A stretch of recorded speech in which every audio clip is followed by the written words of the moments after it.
شعبان کے بارے میں 6 باتیں۔ پہلی بات تو یہ ہے 14 شعبان کی تاریخ گزرنے کے بعد اب مغرب کی نماز کے بعد سے جو 15 شعبان کی رات شروع ہو جاتی ہے،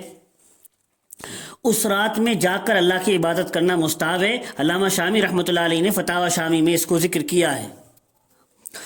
دوسری بات یہ ہے کہ 15 شعبان کا روزہ رکھنا یہ بھی مستحب ہے۔ حضرت مولانا اشرف علی تھانوی نور اللہ مرقدہ نے زوال السنہ عن اعمال السنہ صفحہ 17 پر اس کو تحریر کیا ہے، اس کا ثبوت ہے اور یہ مستحب ہے۔ تیسری بات یہ ہے اس رات کے فضائل میں جتنی حدیثیں ہیں، بس آپ مختصر طور سے یہ سمجھ لیں کہ وہ معتبر ہیں اور صحیح ہیں۔ سند کے اعتبار سے بہت لمبا چوڑا کلام ہے، لہٰذا اس کو ذکر کرنے کا وقت بھی نہیں ہے۔ مختصر ایک ضابطہ یاد رکھ لیں کہ اس رات کی فضیلت بعض نے کہا 17 صحابہ سے منقول ہے، بعض نے کہا 10 صحابہ سے منقول ہے، تو اتنی ساری حدیثیں یہ تعدد طرق کی وجہ سے حسن کے درجے میں ہیں، اور حدیث حسن معتبر ہوتی ہے، قابل عمل ہوتی ہے، لہذا اس رات کی فضیلت بالکل ثابت ہے۔ اور فضیلت میں تو آپ کے سامنے حضرت علی کی روایت آئی تھی، اللہ کے رسول صلی اللہ علیہ وسلم نے ارشاد فرمایا جب شعبان کی 15ویں رات ہو تو اس رات میں جاگ کر اللہ کی عبادت کرو، اگلے دن کا روزہ رکھو، 15 تاریخ کا روزہ رکھو، اس لیے کہ اللہ تعالیٰ اس رات میں بھی آسمان دنیا پر تشریف لاتے ہیں، پہلے آسمان پر، اور بندوں کی طرف توجہ کر کے اعلان فرماتے ہیں الا من مستغفر، کیا ہے کوئی مغفرت کا طلب کرنے والا کہ میں اس کو بخش دوں، کیا ہے کوئی روزی کا طلب کرنے والا کہ میں اس کو رزق دوں، کیا ہے کوئی مبتلا مصیبت کہ میں اس کو پریشانی اور مصیبتوں سے نجات دوں۔ اور یہ تینوں باتیں اہم ہیں۔ اس رات میں اللہ سے اپنے لیے اور تمام مومنین اور مومنات کے لیے مغفرت کی دعا کرے، اور رزق حلال مانگے، اور پریشانی اور مصیبتوں سے نجات مانگے، اور آئندہ بھی اللہ پریشانیوں سے، مصیبتوں سے، حوادثات سے محفوظ رکھے، یہ بھی دعا کرے، اور تمام امت مسلمہ کے لیے دعا کرے اللہ تمام امت مسلمہ پر رحم فرمائے۔ چوتھی بات یہ حاشیۃ الطحطاوی میں ہے اس رات کی عبادت کے سلسلے میں کوئی خاص عبادت، کوئی خاص طریقہ نبی اکرم صلی اللہ علیہ وسلم اور صحابہ سے منقول نہیں ہے،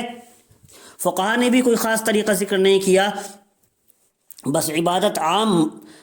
عام ہے اس رات کی، تو چاہے تسبیحات پڑھے، چاہے نوافل پڑھے، چاہے تلاوت قرآن کرے، چاہے صلاۃ التسبیح پڑھ لے اپنی تنہا، جتنی آسانی سے ہو سکے عبادت کر لے۔ پوری رات جاگنا ضروری نہیں ہے، صبح فجر کی نماز جماعت کے ساتھ پڑھنے کا اہتمام کرے، اتنا جاگے کہ صبح فجر کی نماز جماعت کے ساتھ نہ چھوٹے،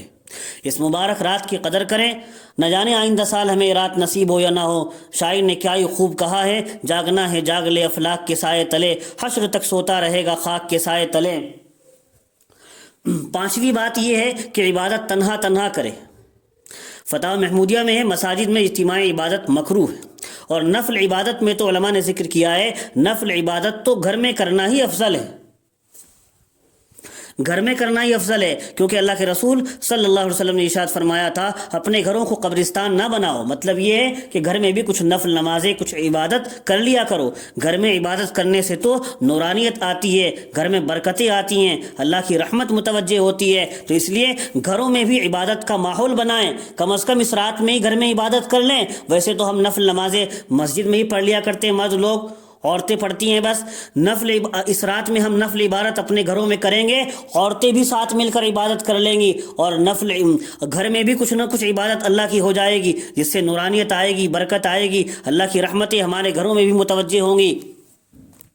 چھٹی بات یہ ہے اللہ کے رسول صلی اللہ علیہ وسلم سے زندگی میں ایک ہی بار قبرستان جانا ثابت ہے، اگر حدیثوں کو دیکھا جائے وہ بھی تنہا چلے گئے، چپکے سے، ساتھ میں کسی کو لے جانے کا اہتمام نہیں کیا۔ جو شہروں میں اس رات جانے کا اہتمام کرتے ہیں ان میں اکثر ایسے بھی ہوں گے پورے سال قبرستان پھر جاتے نہیں، حالانکہ حدیث میں تو بار بار قبرستان جانے کو کہا گیا، زور القبور فإنها تذکر الموت، قبرستان جایا کرو اس لیے کہ یہ موت کو یاد دلاتا ہے۔ اور دوسرے حضور اکرم علیہ السلام نے قبرستان جا کر مردوں کو ایصال ثواب اور دعائے مغفرت کی ہے۔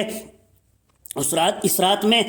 تو قبرستان جانے کا مقصد کیا سمجھ میں آیا کہ مردوں کو ایصال ثواب کرنا اور دعائے مغفرت کرنا، جو اپنے گھر سے بھی کی جا سکتی ہے۔ مردوں کو ایصال ثواب اور دعائے مغفرت اپنے گھر سے بھی کی جا سکتی ہے۔ اور مردوں کو ایصال ثواب کرنے میں حدیث شریف میں جو چیزیں آئی ہیں وہ سورہ یاسین اور سورہ اخلاص یعنی قل ہو اللہ شریف ہے۔ تو جتنا ہو سکے مردوں کے ایصال ثواب کے سلسلے میں اس رات میں سورہ یاسین پڑھے، سورہ اخلاص پڑھے اور مردوں کو ثواب پہنچائے، تمام مومنین اور مومنات کو ایصال ثواب کرے، ان کی مغفرت کی دعا کرے اور اپنی بھی مغفرت کی دعا کرے۔